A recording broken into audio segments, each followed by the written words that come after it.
Kevin Bowen here. Don't forget to listen to The Fan now on 93.5 or 107.5 FM, and check out our latest coverage online at 1075thefan.com. Little Renegade bringing in this edition of Kevin's Corner. Joey Molinaro's got to love that introduction to this version of the podcast. For those of you that don't know, that is a very popular song that the Steelers faithful inside of Heinz Field will be hearing on Sunday before kickoff, and we'll see how many times we hear it during the game. That's probably largely up to the Colts and how they play against the Steelers. One of the best environments in the NFL, Colts and Steelers, Sunday afternoon at Heinz Field. Joey Molinaro and Kevin Bowen back, another edition of Kevin's Corner. I distinctly remember a Chuck Pagano press conference back Colts-Steelers days where he just went on a renegade rant for like a minute or two describing just how great of an environment it, as much as he hated it when he was Baltimore-Pittsburgh, right? You just love that. Those sorts of road atmospheres, it doesn't get any better than that. Right, and I'll be there on Sunday. Yeah. I will be in attendance with the family. I'll be sitting right above the tunnel where the Steelers enter the field on the open end zone, open side of the end zone. So, yeah, if you want to follow along at Molinardo on Instagram, I'll be posting stories and everything like that. But, yeah, Kevin, it's a great environment, and I know the Colts talked about that yesterday about, they've been there in Arrowhead at a great environment, and now they're trying to do the same in Pittsburgh. Yeah, I found it interesting. For one, Jacoby Brissett made sure the offense was reminded that in Arrowhead they didn't have a single pre-snap penalty, which is obviously something they love to duplicate again Sunday afternoon. And then Frank Reich admitted that he thought about talking to his team a little bit about the history of these two franchises and what Heinz Field is like and all of that. But then Frank Reich remembered that, his grandbaby a few weeks ago was wearing her 1-0 shirt and that he needs to stick to that mantra. So it's at least in the minds of the Colts, even their very even keel head coach. And I had forgotten, and history has little to do with obviously what's going to happen, maybe nothing to do with what's going to happen Sunday. But I forgot this, but Jim Irsay frequently reminds people of this, especially when the Steelers are on the schedule. The Colts have won in Pittsburgh one time in the last 50 years. I remember it well. One time, Peyton Manning, 2008.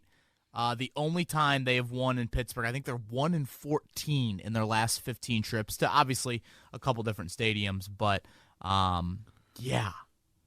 Yeah, the old loft wheel route to, I believe, Dominic Rhodes. Right over the hands scored of about Troy Polamalu. 3 minutes to go. Wow, yep. Joey, a terrific memory for a game 11 years ago. And then in all these past meetings, we think of the Colts as having like great quarterback continuity. They haven't started the same quarterback in any of these games. Yeah. Yes, Pittsburgh has shredded them offensively, and none of those guys will be on the field, or at least none of the main culprits from a skill position standpoint will be on the field. But it was Manning to Kerry Collins, and he got hurt, and it was Curtis Painter, and then it was Luck, and then you had Hasselbeck in there for a game. You had Scott Tolzien start a game when Luck had the concussion, on that short week here at Lucas Oil Stadium. And then lastly, Jacoby Brissett started against Pittsburgh a couple years ago. But this is obviously a very new-look Steelers team. It was actually nice to watch the Monday night game and see the next two opponents for the Colts, and I'm sure you were sweating a little bit of bullets there early in that game. I had kind of forgotten Pittsburgh's got a ton of talent on the defensive side of the ball. Yes, they do. Like every level has somebody that makes you think, "Whoa, wow, that guy would look good in blue and white." Yeah, and in the offseason, they signed Steven Nelson, a free agent from Kansas City. He's come over and I believe has had the lowest completion percentage when targeted in the NFL. Should we expect shadow role T.Y. Hilton, or maybe not that, like we saw with Chris Harris? Well, it's interesting because you got Joe Hayden on the other side as well. Yeah. And I wouldn't expect a shadow role from Nelson on Hayden. Right. Maybe Nelson on Hilton. Yeah. Nelson on Hilton.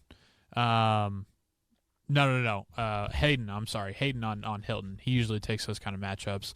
But then they traded for Minkah Fitzpatrick, obviously, and he's had 4 picks since he's come over. So, yeah, Kevin, I mean, the additions in the offseason, they've built up front for the past 8 years in the draft, and it's really starting to pay off. Yeah, it's something where I've looked at their defense and offense, and we'll get into things I learned here in a little bit, talk some trade deadline, talk Rocky Yassin, those sorts of things, Quincy Wilson, Deon Cain being inactive, and hit on Twitter questions. But, focusing here on the Steelers for just a few more minutes, when you look at their defense, they're really above average in just about every meaningful category.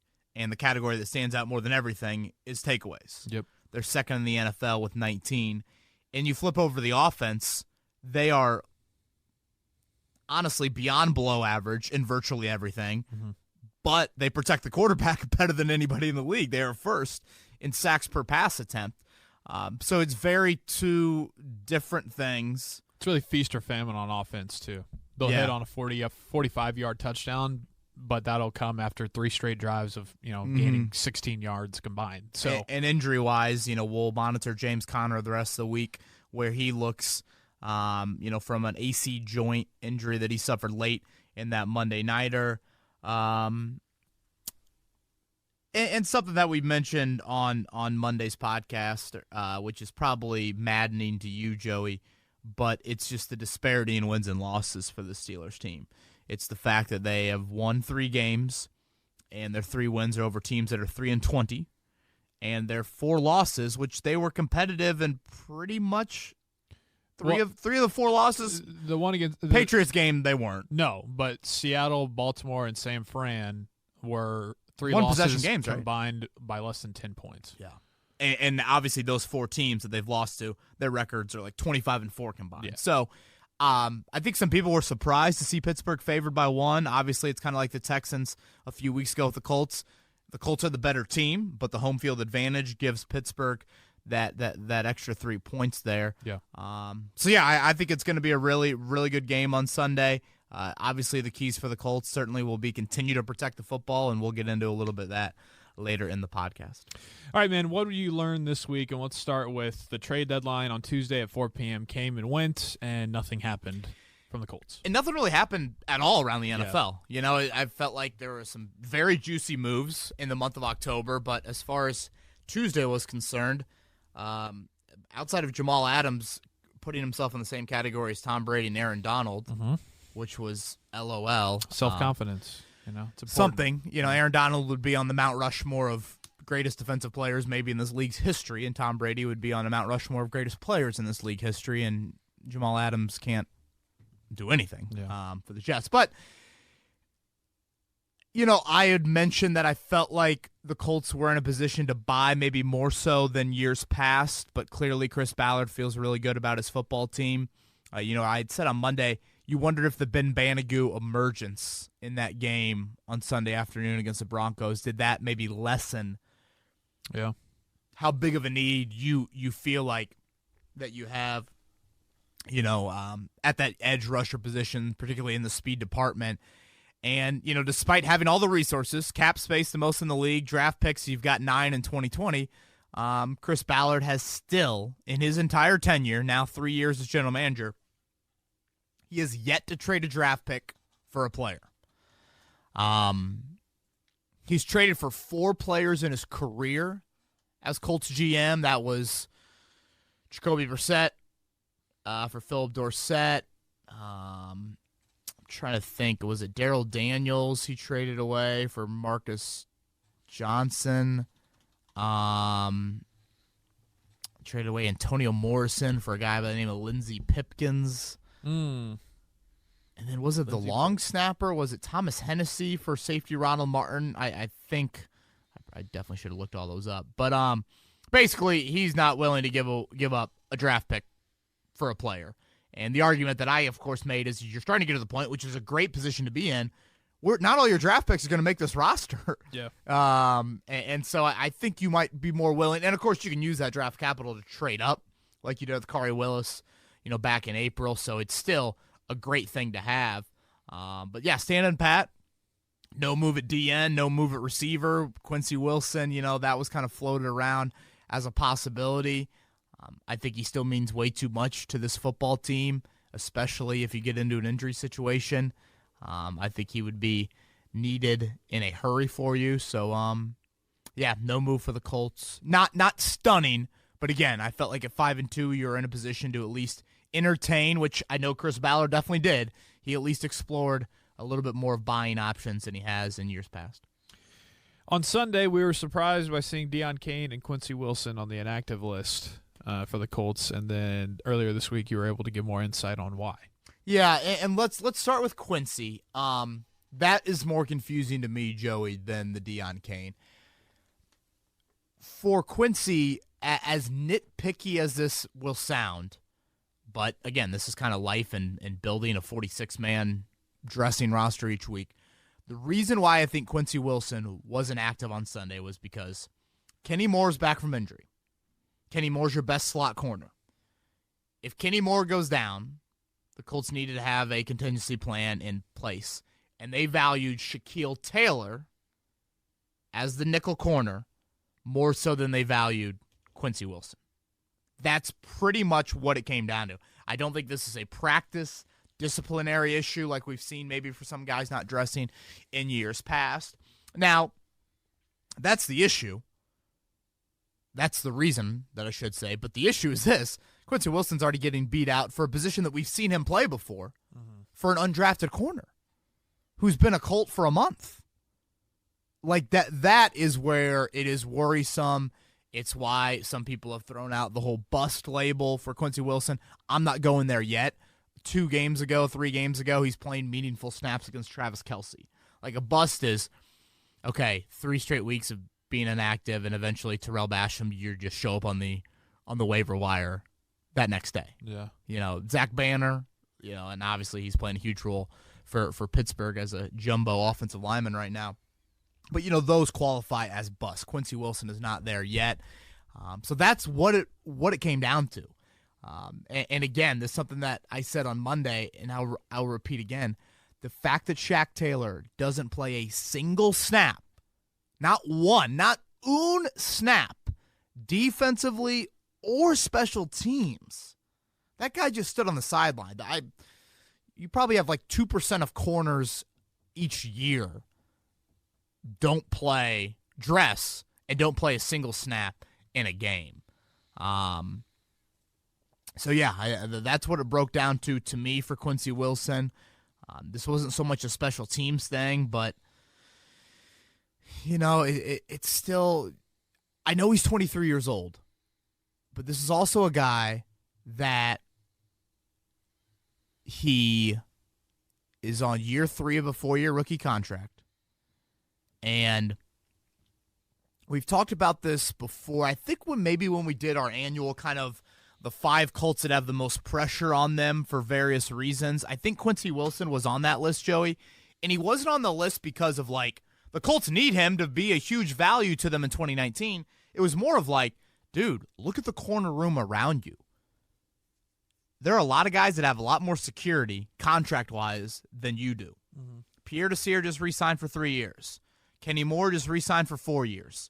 Rock Yassin was a second-round pick. Marvell Tell was a 5th-round pick. Like, there are guys that they have invested over you in a way of, like, you've got to prove it that when your second contract comes up, you know, in 2021, when your first contract comes up and you are in line for a second contract, you've got to prove to the Colts that you're worthy of being another guy at corner that they're going to re-sign to a long-term deal. So that's kind of the take on Quincy Wilson. The take on Deon Cain, it just comes down to his offensive role that he had early in the season and certainly had even after Devin Funchess went down. They don't value that role anymore. Just the lack of production, which we've talked about. 199 snaps in 5 games and 2 catches. Mm-hmm. That's no longer there because this guy doesn't play special teams. He doesn't play special teams, which him and Wilson plays a little bit of special teams. Deon Cain doesn't play any. So as the Colts round out their wideout group right now, they, on Sunday, went with this. Hilton, obviously. They trust Chester Rogers and Zach Pascal more than they do Deon Cain right now. So those two were the number 2 and 3 wideouts. Paris Campbell, they thought was going to play around 20 snaps. His package was reduced to about 8 snaps for him. Just game flow and things like that. Frank Reich contributed. And then their 5th wideout was Ashton Dulin, and he's right now one of their best special teams players. So my question is, okay, what happens in 2 weeks when Devin Funchess is eligible to play? Because now you're in a big-time numbers crunch to the point of if Deon Cain's name was Kevin Bowen, you'd probably scissor him. Yeah. But the Colts obviously aren't going to cut Deon Cain. I'd be beyond stunned. But like that's the reality of what his role is right now. He doesn't give you anything offensively because you clearly have put him on the inactive list, and he doesn't play special teams. So what's the value? Now, there's still potential and there's still talent, and he's coming off the ACL, and I am not sitting here saying at all you should be cutting him. I am a big Deon Cain guy, but that's just the state of where he's at right now. And I feel like we always get this comparison with Deon Cain, Joey, and I'm sure you've seen it on Twitter. It's like, this is Deron Carter 2.0. Yeah. I'm so tired of that lazy comparison. Couple of things. Deron Carter went to 4 colleges. Ohio State, cup of coffee, dozen catches, leaves. Coffeeville Junior College. Okay. No. Sticking with the coffee theme. Good. Yes. Yeah. Wow, I didn't even try for that. Then he goes to Alabama. Doesn't get eligible. Maybe got kicked. I'm trying to think if he got kicked off the team or something. I don't know. It's Chris Carter's son, right? Yeah. Never got on the field for Alabama. Goes to Florida Atlantic. Never gets on the field there. Deon Cain goes to Clemson. 20 touchdowns in 3 years. Wins a national title. It's funny. Dave Griffiths from Fox 59 was asking me yesterday at practice, all this NCAA image and likeness stuff. What Colts player would have benefited the most off his collegiate likeness? Which I think is a really interesting question. Which current Colts player? Yeah. And I don't think there's an obvious answer. And I told Dave, probably Deon Cain. Really? Just because of the program he played for? And he was their best receiver on a national title team. Ryan Kelly's not getting anything for being a center at Alabama. Yeah, neither is Quentin Nelson. I mean, think of like Jacoby Brissett and Marlon Mack and Jack Doyle and Eric Ebron. I mean, those college teams that those guys were on didn't. Blake Hooker? But Ohio State never won like a national title when he was with them. I mean, because did they? Wasn't the first year of the college football playoff? Wasn't he on that squad? I mean, he would have been young, so it wouldn't have mattered. Yeah, but... I mean, I meant like him as a starter. Yeah. Like Campbell. Paris Campbell's the other name. But again, those two guys were never, I think, playing prominent top 5 player roles for their national team. But basically, what I'm getting at is Deon Cain had a tremendous collegiate career, and then in the preseason, we have seen him deliver and show up in game settings. And this is not media hype driven. The Colts are extremely high on him. Mm-hmm. The most important decision makers in that building are extremely high on Deon Cain. Yeah. So it's Thursday. I don't want to make any prediction on if they're going to be active or not for Sunday. I wouldn't say it's a slam dunk. But, that's kind of a little clarity on both those guys. Also on Sunday, we saw the struggles of Colts rookie corner, Rock Ya-Sin. And what was the reasoning behind that you found this week? So I went back, watched the All-22 film. Obviously, we talked to Matt Eberflus, talked to Rock Ya-Sin as well. I talked to him yesterday, and he pretty much summed it up as, when I win early, I win late. When I lose early, I lose late. And that comes down to a lack of technique in press. You lose that leverage, and then you panic, which is interesting because Rock Ya-Sin has such a great temperament. You wouldn't think of him as a guy that is super panicky at the moment of truth or the point of attack, but that's where he gets grabby. And I was talking to Rick Venturi on Monday, and he jogged my memory to an article that I wrote back in May about Rock Ya-Sin. This is kind of this is after rookie minicamp. So Frank Reich had gotten his first look, firsthand at Rock Ya-Sin. And Reich had a lot of glowing things to say about Rock, but he mentioned that he got a little grabby, a little handsy. So I think that is always something that's been there with Rock. And now it's something to the point of like, you can maybe get away with it at the collegiate level, but if your technique isn't perfect, especially when you're in a shadow role against, is Cortland Sutton the top 15 receiver in the league? No, but he's a nice young wideout. then you're going to get exposed. And that's what happened. 5 penalties led to 56 yards. And I went back and watched the 6 targets because Sutton has 3 catches on 6 targets, which isn't like, all pro. Of the 6 targets, though, Rock wasn't in coverage on one of them, which was an incompletion. And another one was a ball batted down that was never even intended for Sutton, and somehow they just credited him with the target. So it was more like 4 targets and 3 catches. And, when I see 5 flags, Joey, and I see 3 catches for 72 yards, like that's god-awful. If you're just looking at a stat sheet, you're like, oh, my gosh.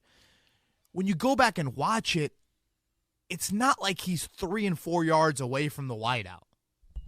We've that last call was really, really questionable. I agree. I think there were some definite, almost in the back of some of these officials' minds, there's a stigma, I think, already with Rock Ya-Sin. Maybe it was Denver's coaches alerting these officials of, all right, he's grabby, he's handsy, watch him. And a couple of those were on Denver's sidelines. So, exactly. That always kind of plays a little bit of a role. For sure. So I think that played into some of it. But there's been all this talk this week about Antonio Cromartie and this and that, and I went back and watched some of the Jacksonville tape from when Antonio Cromartie just was absolutely terrible in that game in London. And, I mean, Allen Robinson is just torching it, like creating separation that's just massive. I didn't see that play in and play out from Rock Ya-Sin against Cortland Sutton. So, again, I don't think it's like DEFCON ring the alarm, but, this is a reason why you need to keep Quincy Wilson. Pierre Desir is going to be on a very sort of week-by-week basis. They're trying to get him to 100%, and that's a difficult situation with the hamstring injury. So when you're worried about your top long corner and his health, and now you're worried about Rock Ya-Sin a little bit, this is why you need Quincy Wilson. And then lastly, Matt Eberflus felt like Marvell Tell played pretty well on Sunday. Kind of been an up-and-down start to the year for him in practice. And, Tell, I was talking to Tell yesterday. He said it's kind of night and day with how he feels about corner because he was a safety in college. But he's a guy right now that is ahead of Quincy Wilson on that depth chart. And if Rock continues to struggle, you might have to turn to Marvell Tell. Want to do some Twitter questions? Yes. All right. Well, before we get into Twitter questions, this is via Twitter, Kevin, and one of our loyal listeners and followers of the show, David Thrush, and Mrs. Thrush. He tweeted at us today. They just had a little baby girl named Emery, and they sent a picture, said the mom and the baby are doing well. So, David, big congrats, man. Look at that. Meet the youngest and cutest listener of Kevin's Corner. Yeah, it looks great. I love it. So, I mean, obviously, Emery will be at the next Beers with Bowen, right? Yes, of course. We got to make it a family-friendly place, which we've been getting some calls about that. Not anything set in stone by any means, but thinking maybe January some point. So it's coming up. If the playoffs started today, the Colts would be the 2 seed. So maybe an early January sort of Beers with Bowen. Again, very tentative on that, but we'll give you some more information once that date gets closer. But, yes, congrats to David, who's been at both Beers with Bowen. Yeah. And I think suggested. I think he was one of the suggesters of it. So I appreciate you always being a loyal listener, David. From Craig, are the Colts in need of a playmaker to win a championship? Is there really anyone that teams specifically game plan to take away, or do you think that could be Brissett eventually? Oh, well, I mean, obviously teams that are trying to take away T.Y. Hilton. Yeah. I think we're at 9 straight games, Joey, maybe 10, that Hilton hasn't had a 100-yard game dating back to last season. By far the longest drought of his NFL career. And obviously I think there are several reasons for that. First, the attention that he gets on a weekly basis. Secondly, it's a committed approach to the run game. And third, we just haven't seen him and Jacoby Brissett have the downfield sort of production that him and Andrew Luck obviously were able to have. To win a championship, does this team need another playmaker? I think that was the question, and I think without a doubt they do.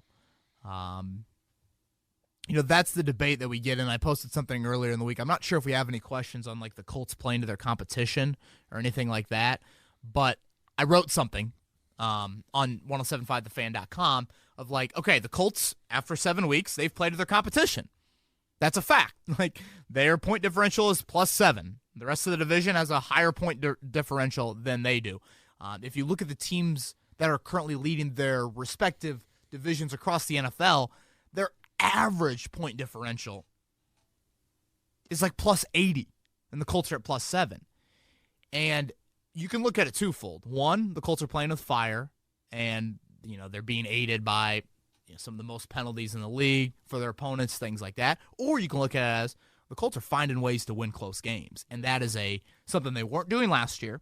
That's a tough skill to sort of have, and when they play the good teams, they are not only playing to that competition, but then they are finishing and winning games. So it's kind of a twofold, and I don't want to say like playing to your competition is necessarily an entirely bad thing. It's not. There are a lot of positives, especially when the Colts are on the right side of 500 like they are, 3 games above 500. But past history does indicate, and this is league-wide stats that you can look up, teams that routinely live and die in the one-possession nature, it does eventually catch up to you. And so I think I agree with Craig's question that if we're going to talk about, and I guess it all comes down to what your expectations are for this Colts team. When you're in the course of the season, I think it's totally fine as a fan to like get thinking, hey, something special could happen. Because we've talked about it. Opportunities are precious in this league. But if you're projecting this team as like a deep January playoff, early February sort of run, you've got to start to deviate from consistently one-score games.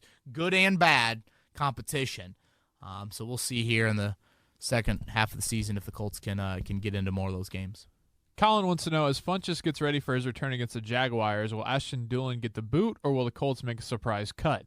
Seems like Ashton has looked like Chris Milton from years past, usually the first one to the punt returner. Deon Cain gets cut due to lack of production and not being on special teams. Your thoughts? Who asked that? Colin. Great question, Colin. I can't see him cutting. That'd be pretty quick to give up on there. Yeah. And, as much as the Colts have had hype with Cain and everything, they have mentioned as well that, coming back from the ACL, you've got to remember just because this guy rehabbed very quickly, a year and a half is kind of the safer timetable in terms of getting all the way back. Yeah. So I don't know what you do at wideout, though, because he makes some great points. Ashton Dulin is kind of Chris Milton 2.0. He's number 16. For those that, don't know who the hell we're talking about, I think he's on their kick block team as well, coming off the edge.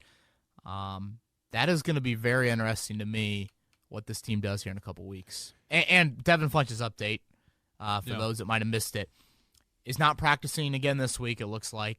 So he's been eligible to practice for 2 weeks, has not practiced. Is that panic? Does that delay his return to the game field? Not necessarily.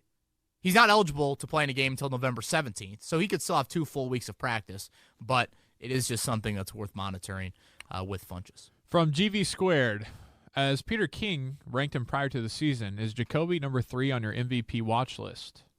Oh, no. No, he's not.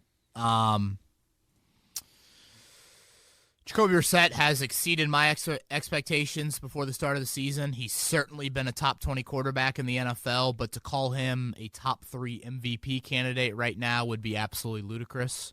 Again, MVP is your most valuable player. Like, that means a whole lot. There are other guys around the league to their respective teams that mean more. Rodgers, Wilson, Cook, McCaffrey, Deshaun Watson, I don't know who else. I mean, again, we've talked about this before. Nick Bosa, like you feel like with an undefeated team in San Francisco and New England, don't they deserve some sort of MVP candidate? So let's not get too hyperbole with Jacoby Brissett. We can acknowledge that he's having a really good start to the season. Has probably played. I mean, there are definitely numbers that indicate he's kind of in the middle of the pack in quarterback play. When you're 5-2 and you're the number 2 seed, I think you deserve to be bumped up a little bit, especially with how well he's protected the football. But to call him a top 3 MVP candidate right now, that would be unfair. From Gary, he says, I love Adam Vinatieri, but are we overlooking the obvious because of his past greatness? Do you believe he's the best kicker the Colts could put out there right now? Love the show, guys. Well, I think it's a great question, man. Do I say that too much? Do I compliment people on their questions too much? Well, maybe it's what keeps people coming back.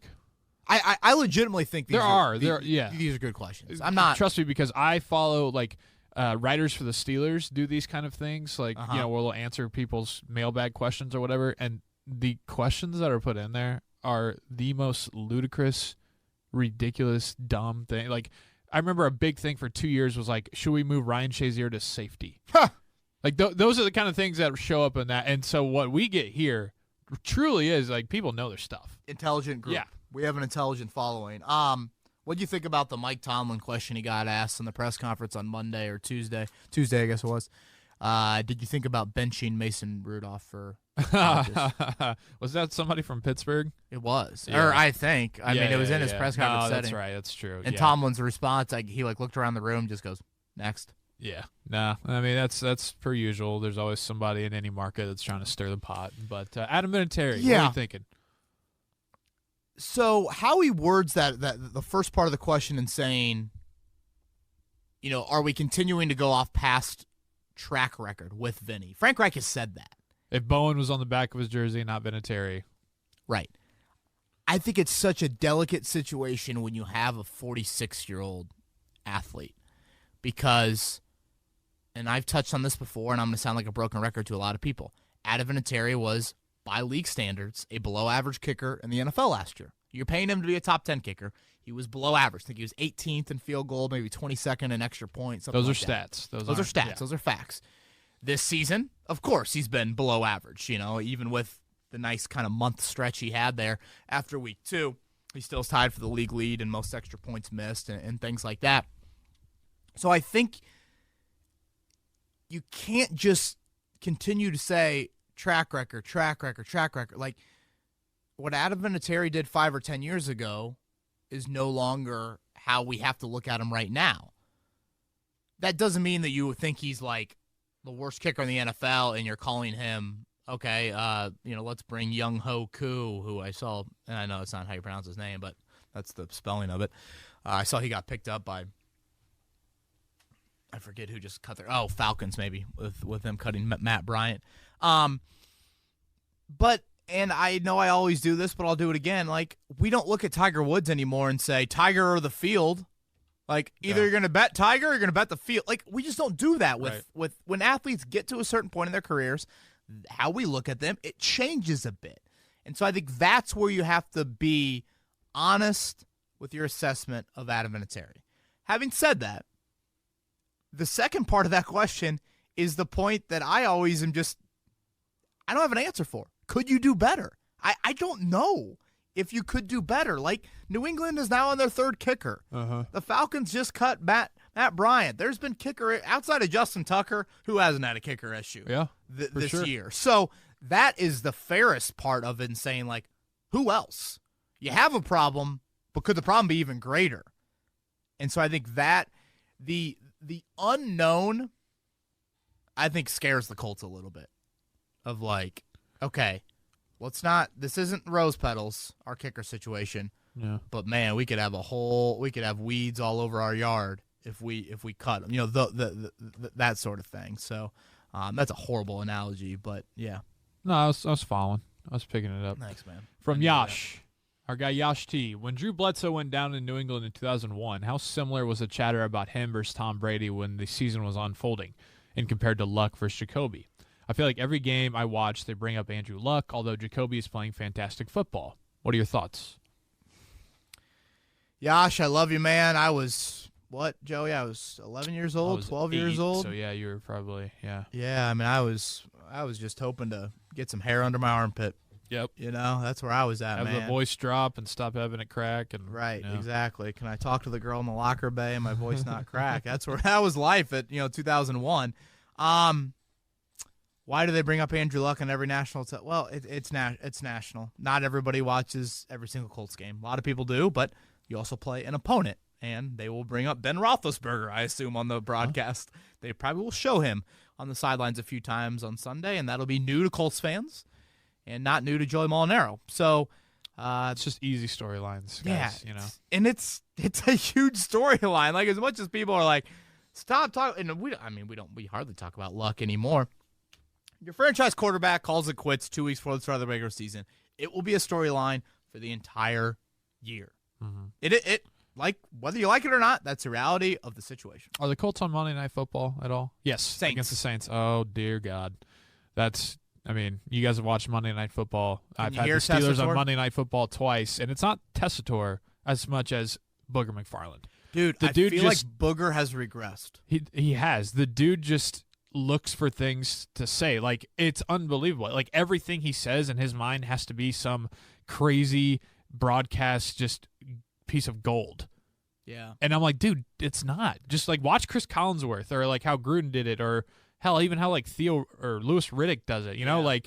There's people out there who you're having a conversation and you're analyzing the game. Not everything has to be like so on point as a broadcaster. Like this hyperbole. It's insane. So, long story short, that week in December when they're down there in New Orleans, Booger McFarland is going to bring that up probably 26 times. Joey Molinaro warning everyone out there of that. I just think, when Booger took over in the booth, I'm like, okay, I thought he was good last year as kind of the sidekick, if you will. But now, maybe he's getting exposed a little bit. Going up against Witten, it's like, hey, it's like AB and Juju, Like, Juju was rolling, and then AB leaves, and it's like, oh, damn, it's tough being the guy. Yeah, you get exposed a little bit more. So Even though Juju did have a good catch on Sunday. I think it's Iron Eagle and Fouts again on Sunday for fans. Good, man. Iron Eagle is so good. He really is. Okay, from Logan. He says, forgot to ask on Monday's show, but can we stop trying to block field goals up the middle? Autry got flagged for it again and didn't make a difference this time, but it did week one. With the percentage of field goals being blocked so low, I don't think it's worth the risk-reward. Yeah, Autry and his special teams penalties are just field goal talk. Yeah, a lot of field goal talk. I don't know. I mean, you got to get into Autry's head and just be like, dude, you can't. Referees are looking for it now, just like the Rock Ya-Sin thing. You cannot touch the snapper. Yes, was it probably a questionable call? For sure. Was it as questionable as week one? Probably not. But, yeah, I hear you out on it. It's probably not on my top 40 list of things I'm worried about, though. Maybe it should be. I mean, hell, it almost cost. You got to go against T.J. Watt and Cam Hayward and Devin Bush, but it's funny. It's funny. All right, from Garrett. Out of all the rookies, who are you most and least surprised by in terms of amount of snaps they're playing? Personally, my expectations are far different than what has played out, but perhaps that's just because of injuries. Okay, most impressed by Kari Willis still. Foot injury for Kari. We'll see how that goes through the rest of the week. The rookie I'm least impressed with so far,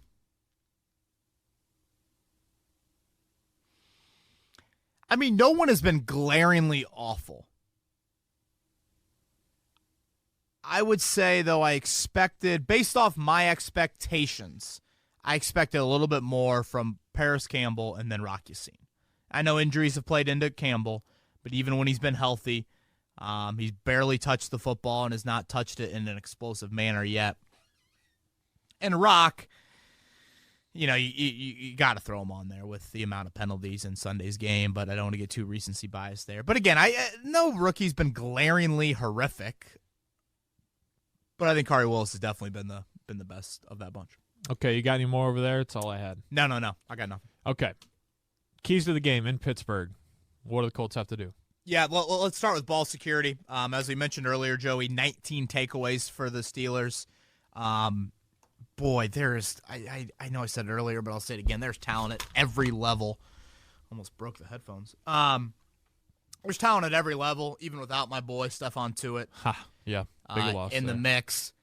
And the Colts, and this is heavy praise to Jacoby Brissett, the biggest difference from last year to this year has been protecting the football. Mm-hmm. You're fourth in the league in fewest committed turnovers.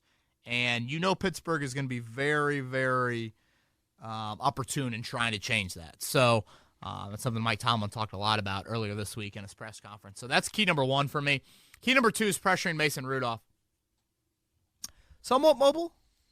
He can be mobile. He's obviously more mobile than Flacco. Yes. But like I said, Pittsburgh leads the league in fewest sacks per pass attempt. And so when you talk about possibly no James Conner and just the lack of support that Juju has in the pass-catching department, you've got to try and get after Mason Rudolph. This is an offense that, and this goes back to point number one, if you make Pittsburgh have to put together 4 80-yard touchdown drives to win this game, you're probably going to win it. I just don't, and maybe I'm speaking out of turn, but I just don't see Pittsburgh being able to do that. That's why the ball security is so critical, avoiding short fields and getting some pressure on Rudolph, and don't let him sit back there and do what some of those other quarterbacks did to you last year. I will say real quick, Kevin, just for people who are going to be watching on Sunday, Colts fans who haven't seen a lot of the Steelers so far, yes, Juju Smith-Schuster is the guy, but a name you will see pop up quite often will be Deontay Johnson. He wears number 18 for the Pittsburgh Steelers. Rookie, right? He's a rookie out of Toledo. He's come along, and so just if you're sitting there, you're like, who the hell is this 18? Who the hell is this rookie? The dude can play. He's made some tough catches, and he's really the deep threat for the Steelers. And he's a reason why Dante Moncrief doesn't play. Moncrief is working back in slowly, but yes. Oh, and Dante Moncrief hasn't helped himself out. No. What was it, 4 catches for 18 yards in the year? Yes. 4 catches for 18 yards for Dante Moncrief on 15 targets. Revenge game. Dante Moncrief revenge game. Let's go. I was looking up the box score for the last time these two teams played. Moncrief had a 60-yard touchdown from Jacoby Brissett. Chester Rogers had like a 60-yard touchdown in that game. Sorry, I just want to make sure No. about Johnson just in case they're like, who the hell is this guy? For sure. Trust me, there were some names on that depth chart. I was a little bit like, who are you? Yeah. Lastly, thriving in road environments. History means little, but at the end of the day, Pittsburgh is still a really tough place to play. The Colts are 2-1 on the road this year. Mm-hmm. You can go 3-1. We talked about how difficult this road schedule is. I know that there's been some quarterback injuries, but still, being able to win away from home would be great for this football team. And, when you look at this 4-game stretch, home to Denver, at Pittsburgh, home to Miami, home to Jacksonville, at Pittsburgh is the toughest game on here. So, yeah, I think that is key at number 3 for me. All right, man, what's it going to be? I really think it's going to be another one-possession game. That to me is almost a definite in this game, I should say. I will go with I'm going to go with the Colts. I'm going to go with Colts 24-20.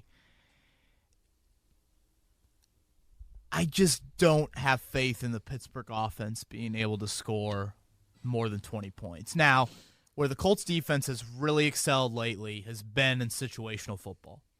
3rd down and red zone. They've bent, to go back to the old phrase about this defense, but they have definitely not broken. And that is absolutely vital and will be again, of course, on Sunday. I can see Pittsburgh having some times where they move it, but it's sustaining drives and finishing drives that if James Conner is out or doesn't play, I don't know if he's able to this offense is able to provide that. Yep. I'm going to go Colts 27, Steelers 24. Okay. Yeah. So I just think any big key you've got that's different than mine, or anything that you're gonna in particular be watching. I think the job on Juju is huge. He's their one guy that Juju goes 7 for 130. That's not good. That, and then I'd say on the other side of the ball, the matchup I'll be watching is T.J. Watt versus Braden Smith. T.J. Watt comes off that right side of the line. Bud Dupree comes off the left side. Bud Dupree is more of the T.J. Watt does it all. Bud Dupree has gotten after the quarterback more this year, but he is a main run stopper coming off that side. So I don't think Costanzo will have to worry too much about a pass rush from him as much as Braden Smith will with T.J. Watt. We've seen some exposure, certainly, there on the right side of the line as of late. I think Watt had a strip sack to kind of clinch the game, or he had 2 sacks, a strip sack, and recovered it. And recovered it on Monday. So yeah, he's a bad man. Yeah. So just because J.J. Watt's on IR, the Colts are not done with that family just yet. He's Joey Molinaro. He'll be waving his terrible towel. Don't hate on him. That's his passion. We love passion. I picked the Colts, so there you go. Yeah, we all have fandom, so let's not rip the guy for it. He's being a very mature human being. But enjoy the honeymoon. Oh yeah, I'll be out next week. Yeah. We will miss you on Kevin's Corner, and we'll still be back Monday and Thursday next week, recapping the Steelers and previewing the Colts bye week against the Dolphins in Week 10. So he's Joel Monero. I'm Kevin Bowen, 1075thefan.com. Has all your Colts content. This has been Kevin Bowen. Thank you for listening to another edition of Kevin's Corner. If you haven't already, subscribe on iTunes or Stitcher for the best Colts and Pacers coverage.